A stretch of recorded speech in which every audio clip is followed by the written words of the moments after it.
Assalamualaikum warahmatullahi wabarakatuh. Perkenalkan, nama saya Alfiani dengan NIM A12125100003. Saya dari kelas A, Prodi Pendidikan Bahasa Inggris.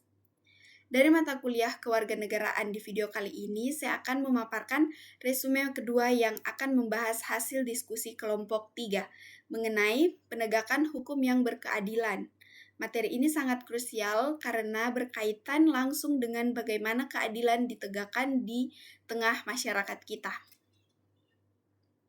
Pertama-tama, apa sih yang dimaksud dengan penegakan hukum? Secara sederhana, penegakan hukum adalah proses atau upaya nyata untuk menjalankan aturan-aturan hukum secara konkret dalam kehidupan bermasyarakat. Inti dari proses ini adalah keadilan. Artinya, hukum harus memberikan hak yang sama kepada setiap orang tanpa adanya diskriminasi dalam bentuk apapun. Mengapa pengakuan hukum itu penting? Ada beberapa tujuan utama yang ingin dicapai, yaitu yang pertama menciptakan ketertiban di masyarakat, yang kedua memberikan perlindungan terhadap HAM, yang ketiga menghadirkan rasa aman bagi seluruh warga negara. Yang terakhir, yang keempat, puncaknya adalah mewujudkan keadilan sosial.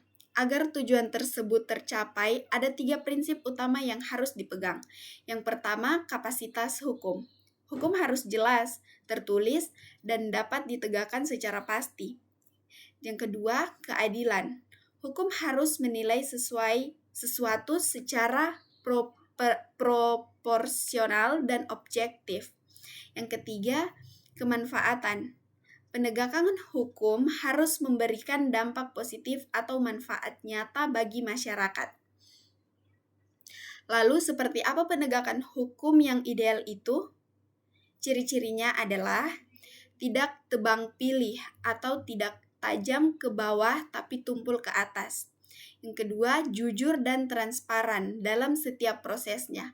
Yang ketiga, selalu berdasarkan bukti-bukti yang kuat dan sah. Yang terakhir, serta tetap menghormati hak asasi manusia. Sebagai contoh, hukum harus berlaku secara setara bagi semua orang tanpa memandang status sosialnya, dan keputusan hakim di pengadilan wajib didasarkan sepenuhnya pada fakta-fakta yang ada. Namun, kita tidak bisa menutup mata bahwa ada tantangan besar. Masalah utama yang sering kita temui adalah korupsi. Korupsi diidentifikasi sebagai masalah besar karena mencakup penyalahgunaan kekuasaan. Hal ini menciptakan ketidakadilan sistematik dan menimbulkan efek domino yang merusak ketertiban serta stabilitas sosial masyarakat kita.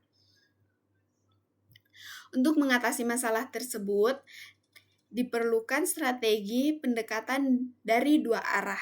Yang pertama itu sektor internal, yaitu dengan melakukan pembenahan, pengawasan, dan penguatan integritas di dalam lembaga penegak hukum itu sendiri. Yang kedua, sektor eksternal, yaitu dengan melibatkan peran serta masyarakat dalam pengawasan publik, serta memperbaiki regulasi yang mendukung kinerja lembaga hukum.